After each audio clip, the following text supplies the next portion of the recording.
Great. I think we're live again.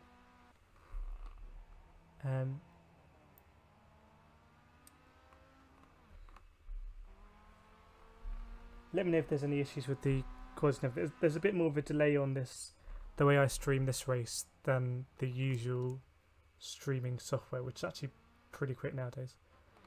So we've entered the lobby for the 11 o'clock race, and I don't know how we know who's in this particular kind of. Welcome back, Danny. Yeah, it's this all stems from the fact that I can't use my normal streaming software here because my computer is just not powerful enough. It just, I don't know if you, I think you were there for the slideshow at Donington. Whereas I think the frame rate for this one is actually not too bad. But yeah, I don't know how we end up in this particular instance, how it groups us, but when it comes to 11 o'clock, it will order us by ranking, and whether that's ranking of... The leader has just done a 105.37.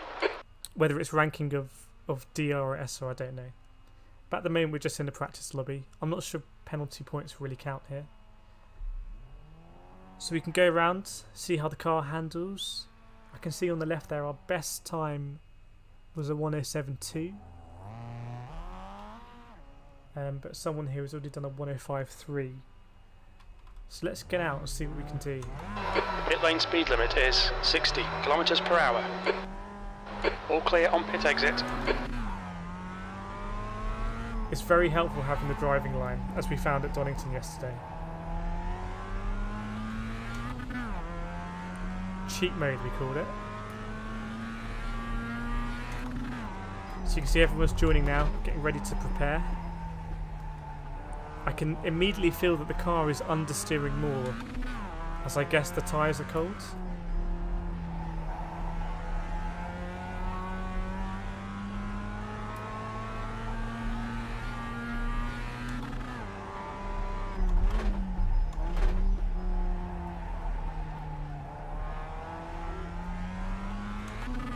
It's a fun circuit, Tsukuba. It's quite simple. Oops.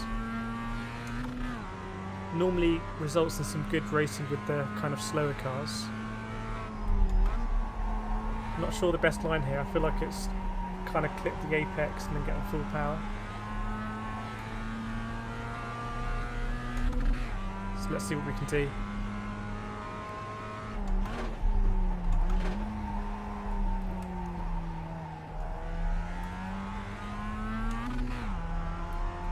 Look at that, massively up.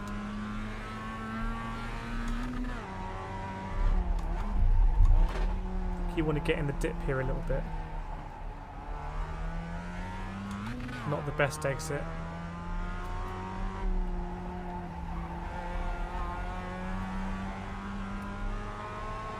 Keep the rear end tidy through here. Got a slow car ahead.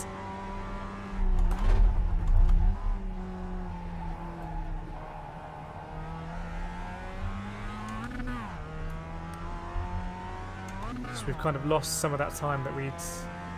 Sector 2 is 0.7 off the pace. Gained earlier.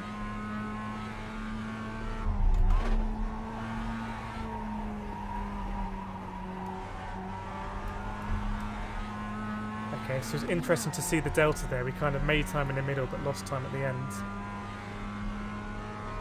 P4. Sector 3 is 0.48 off the pace. So at the moment we're 4th place out of 23, I think, at least. Which is pretty good.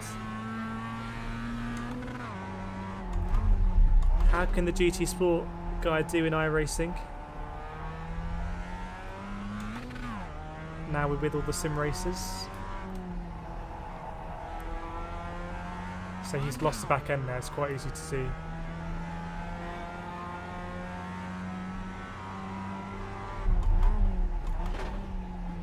Yeah, I'd be interested to know what your kind of impressions are of iRacing in terms of the graphics, the UI, the sound,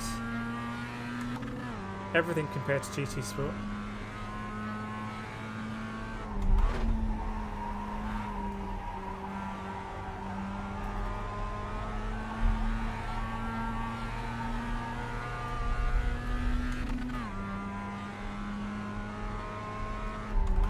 P5. Your last lap time was a 107.48.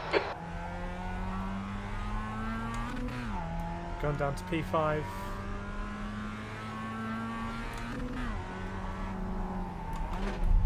Close miss there.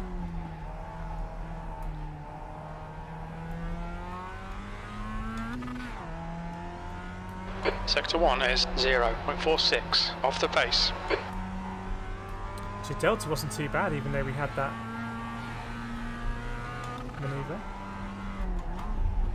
I just kind of assumed it wouldn't be good.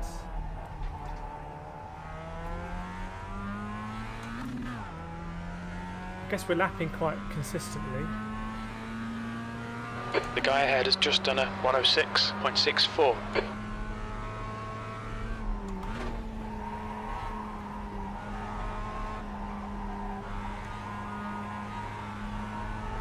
The guy in first place is well out in front. Got some traffic here.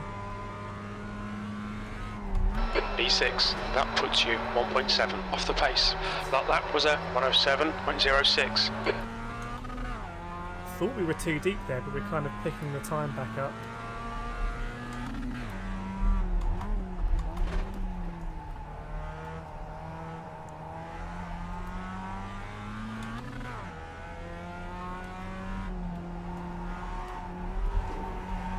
Oh, really taking that curb, and that's a bit too much curb. Track limits.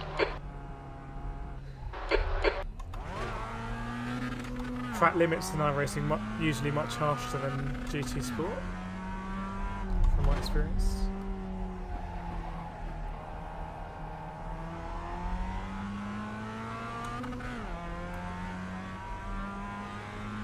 I think you can tell the physics, but it looks so. Ooh.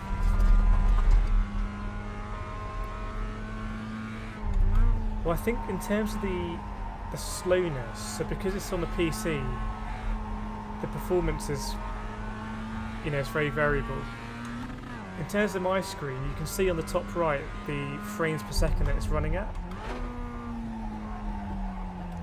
You can also see that it's going up and down frames per second. Now, my monitor on your right, is clear an right. adaptive sync monitor, so it doesn't really matter the frame rate's going up and down. But when you watch it on YouTube, YouTube will have to wait a frame or duplicate frames. Sector 1 is 0.6 off the pace. So that might contribute to kind of the frame rate thing.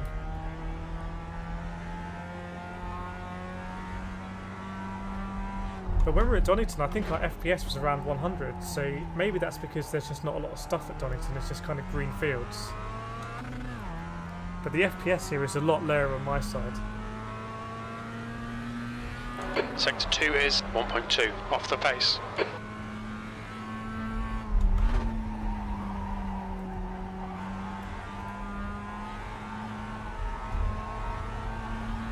I think the weather is fully dynamic here, so you can do like a 24-hour cycle. 7th position. You're now 2.2 seconds off the pace. Sector 3 is 0.43 off the pace. Right, the guy behind is in third place, so I'm going to pull over. Left side, clear left. And try and follow him.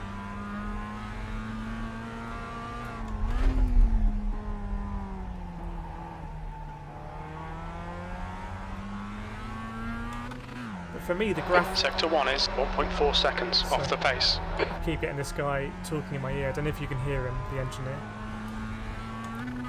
But for me, the graphics are a little bit sharper than GT Sport. Particularly the car models. When we get close to this MX-5 ahead,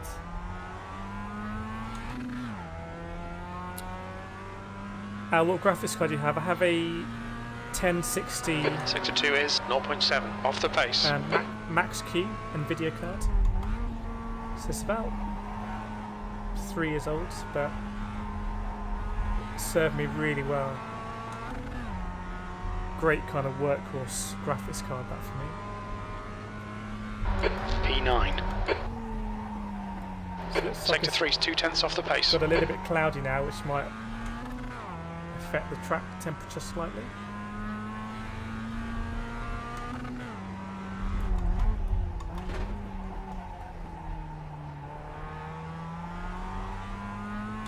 Maybe following this guy is going to gain us a bit of time.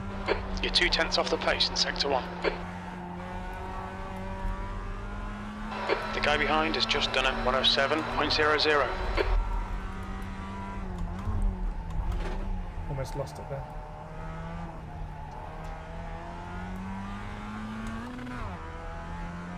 We might be getting a bit of tow here. Sector 2 is 0.8 off the pace. I keep reading the comments down the straight and just weaving everywhere.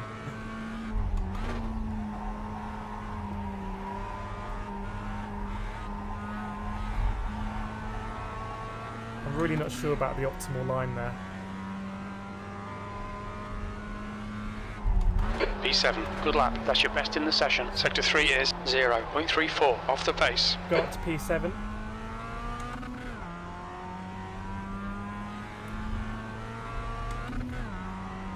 Yeah, this is the only camera you can use in iRacing. You can't use any other camera to drive. You can move it all around, but you are stuck with this one. I guess it would have been... The leader has just done a 105.36. So I keep getting a lot of information in my ear. I guess it keeps it fair that some people like using different cameras. What are we doing there?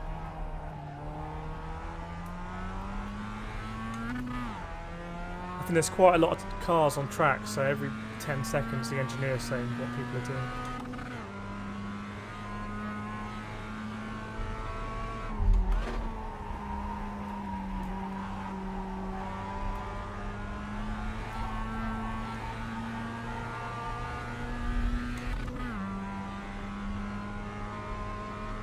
P9, your lap time was 107.80. I'll read your comment in a second, Steve.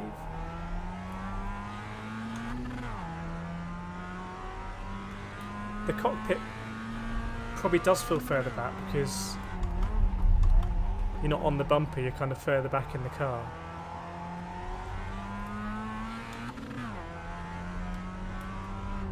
I was really good through here last time. The leader's just done a 105.31.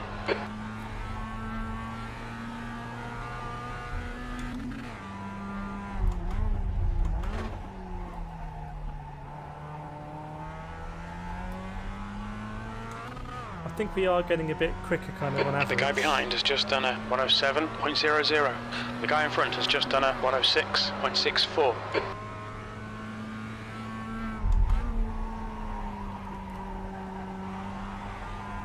This should be a better exit, I'm hoping. Not massively. P12, you're currently 1.4 off the leader's pace. That last lap was a 106.70. I'm really trying to push it now.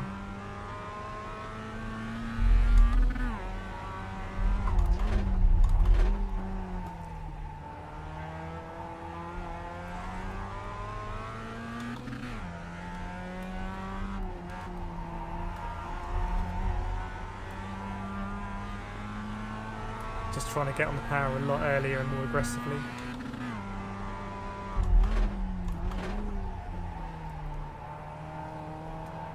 Can you imagine something like the Nürburgring in iRacing? I mean, you wouldn't get any mental rest at all. Even on the kind of straights.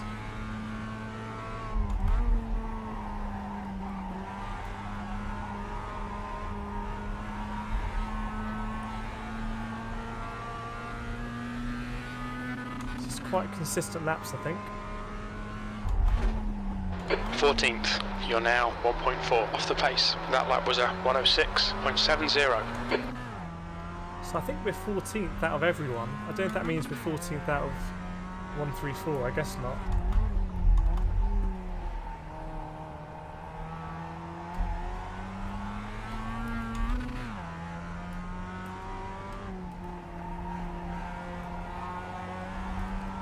Most important for us, we're consistent, he says, as he almost spins. Go and validate this lap, track limits. Just look at your comment.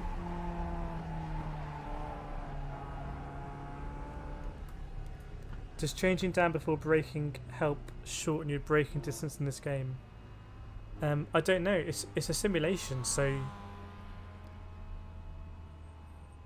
if that kind of engine braking helps in real life, it will help in this game. I don't do anything massively different with my gears here than I do in GT Sport. Maybe I should. The thing I'm worried about most with the braking here is locking up.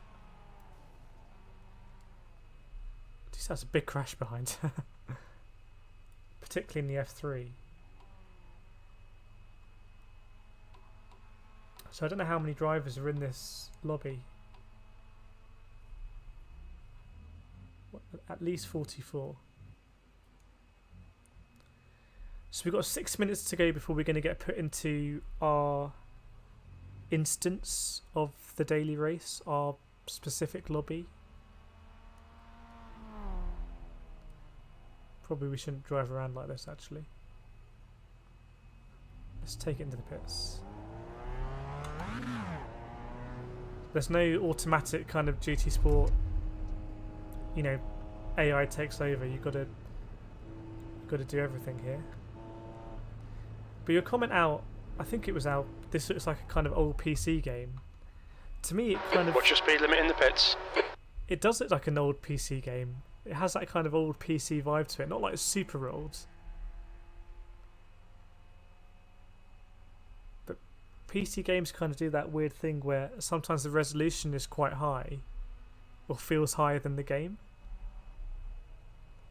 So some things here are very sharp, and if we go behind this Mazda, the model for the Mazda is actually quite detailed, I think.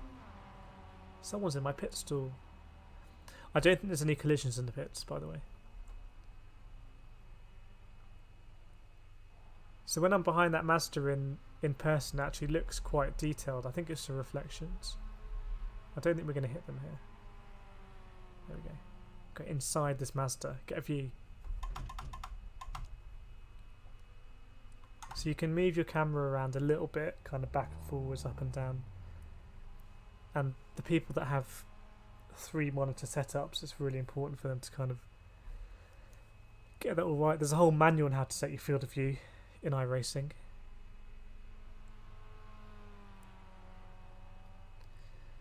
But I don't do a lot of iRacing, to be honest. I wish I did more. But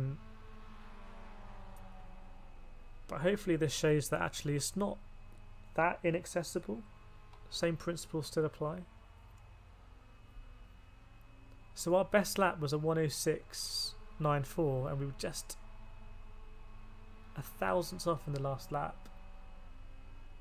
And that puts us a second off the lead. A bit more than a second. Well, second off third place. Which doesn't seem that bad if they're going to be rapid. Al, so is this the only car you have in the game? So I think when you buy a subscription, you get about 5 or 6 cars. So you get the MX-5 for kind of road car. You get a... It's nothing like a NASCAR car. You get a really old car for ovals, and it looks like it's from like the 1920s. And then you get a few more other cars, which I can't remember off the top of my head. In fact, let me look now and find out. I'm just kind of guessing.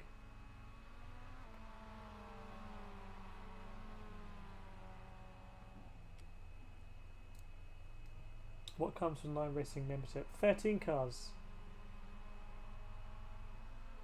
What cars are they? Can I click? No. The leader has just done a 105.27. Cars and tracks. Nope. What cars and tracks come with membership? It's quite an old link. Yes, Mazda MX-5, a street stock, which is kind of their oval car. Then I think you get a lot of discontinued cars, which aren't really used for racing. So you get a discontinued Indy car, which sounds great. You get a discontinued 34 Ford Coupe, which sounds really old. You get 3 versions of the MX-5. The MX-5 and the street stock, the Pontiac Solstice and the Spec Racer Ford are the only current cars you get. You get some various other cars that looks to have been discontinued. So it's fair to say it doesn't shower you with cars. It's nothing like GT Sport. The leader's just done a 105.05. So you have to pay for cars. So the F3 I had to pay for as as a standalone purchase. So anyone who complains about GT Sport and content, you know, direct them to iRacing. You have to pay for the tracks as well. So Tsukuba is one of the included tracks with your subscription, which is why I think this daily race is with a free car and a free track. So that's why I think it's the most popular. But then there are various other championships that go on. There's like, you know, IndyCar championships, NASCAR championships, BMW GT4 championships. There's a car called the something Barber, which is a really popular open wheel car. So it's a bit hard to explain. It's very much you have to pay for what you want to do, really. That's in my opinion, that's a bit of a shame about GT Sport. Is actually everyone knows GT Sport has all these amazing cars and tracks, and they could do some really interesting things for the daily races with strategy, and kind of really think about it and make it close between a no stop and a one stop, or a 2 and a 3 or something like that. And they kind of the daily races are often a little bit uninspired. I mean, how many times has Interlagos Group 3 come up and stuff like that? So or you know, Fuji Group 2, Group 3. Whereas in iRacing, because everything is paywalled. Oh, click race on the replay screen. Whoops.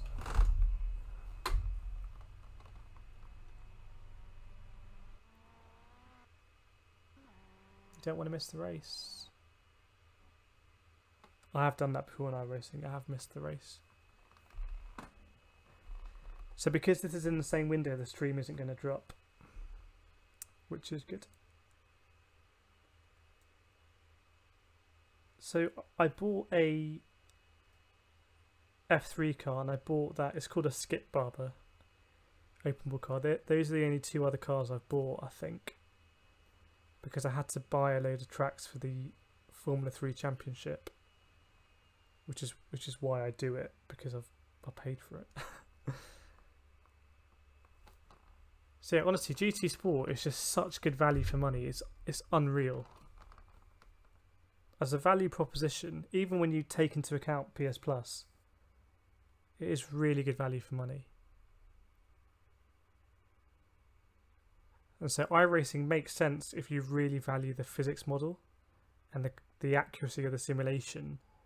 Then that can justify spending the cash. Right, I think live streaming dropped off a second, but it should be back now, hopefully. Perfect. Right, so we're in our lobby now. Let's get out there and see what's what. Pit lane speed limit is 60 kilometers per hour. Pit exit looks clear.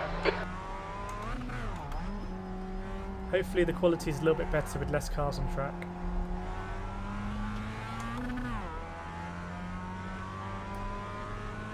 It's a little bit choppy for me, but I can deal with it.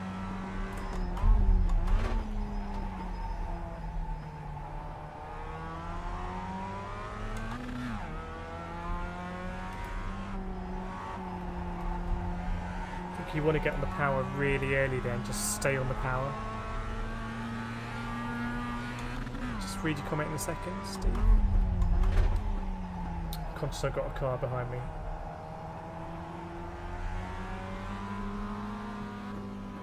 Car left, clear left. Got G Sport pre-owned for $9.99. I mean, that's just incredible value. Because I remember when the Lewis Hamilton DLC came out, and people were saying, "Oh, that's really expensive." I mean, in the scheme of things, it's not really expensive in terms of when you put iRacing next to GT Sport.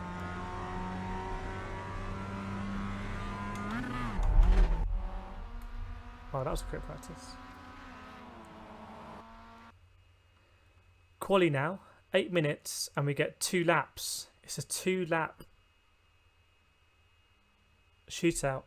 So we're going to get an out lap and 2 flying laps, and I think we should be aiming for something in the 106s. Pit lane speed limit is 60 kilometres per hour. The pit exit's clear. We've got 2 laps to set a decent time. So I keep getting shouted at by the engineer. There's no other cars on track when we do the qualifying.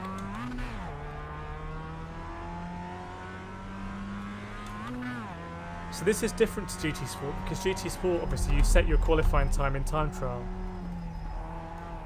Whereas in iRacing, you have to prove yourself every session, really.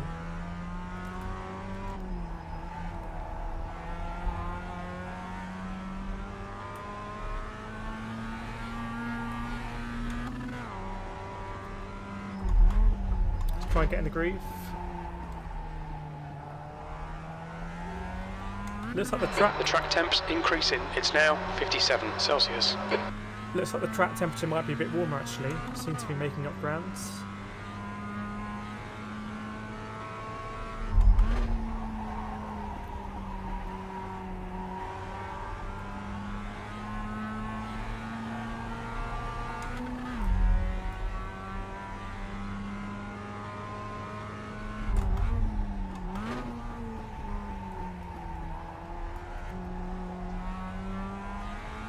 Getting really close to track limits there.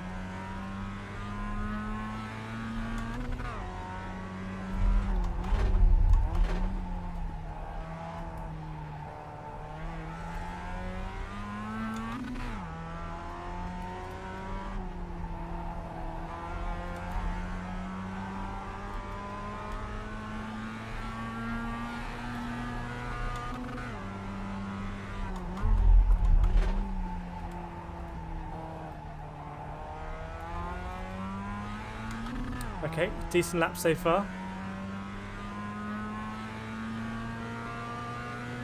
All about the last corner.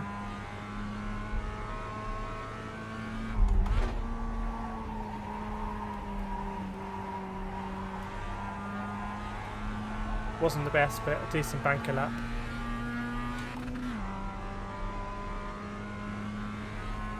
P4, that was a 106.65. It's only good for P4.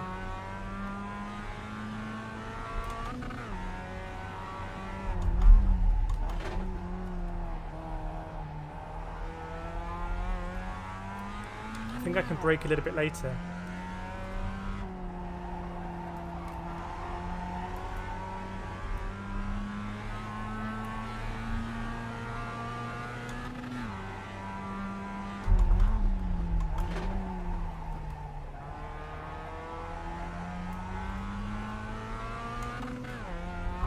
I was hoping that was going to be a lot better exit. The guy behind has just done a 106.74.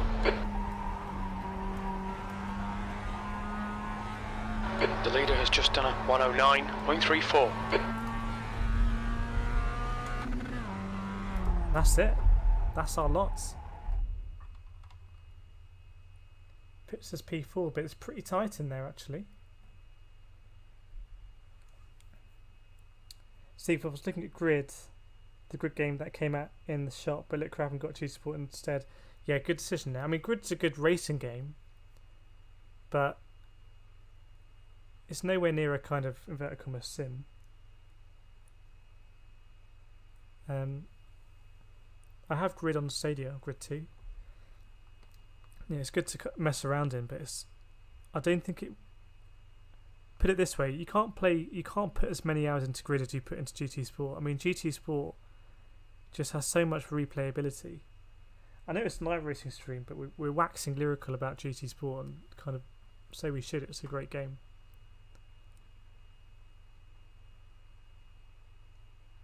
And I hope we kind of look back at GT Sport and think, yeah, that was a really good game on the PS4.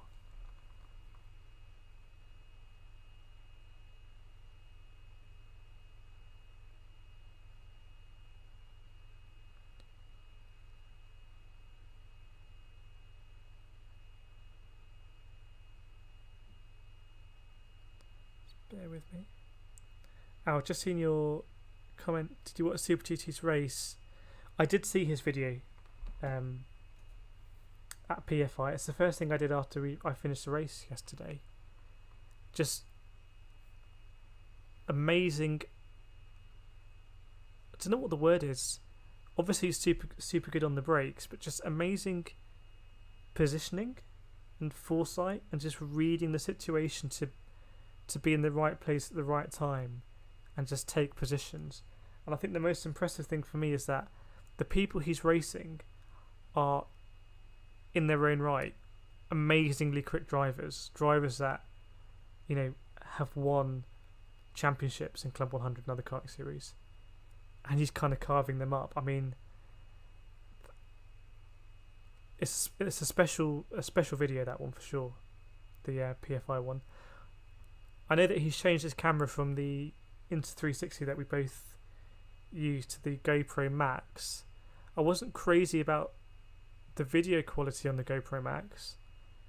Kind of the tarmac seemed a bit wavy, but I've been having big sound problems with my Insta360. I have a karting video ready to go live, but I'm kind of wondering whether it's worth it because the sound quality is so bad. Steve, it's actually more than the game, really. Yeah, it is a community, you're right.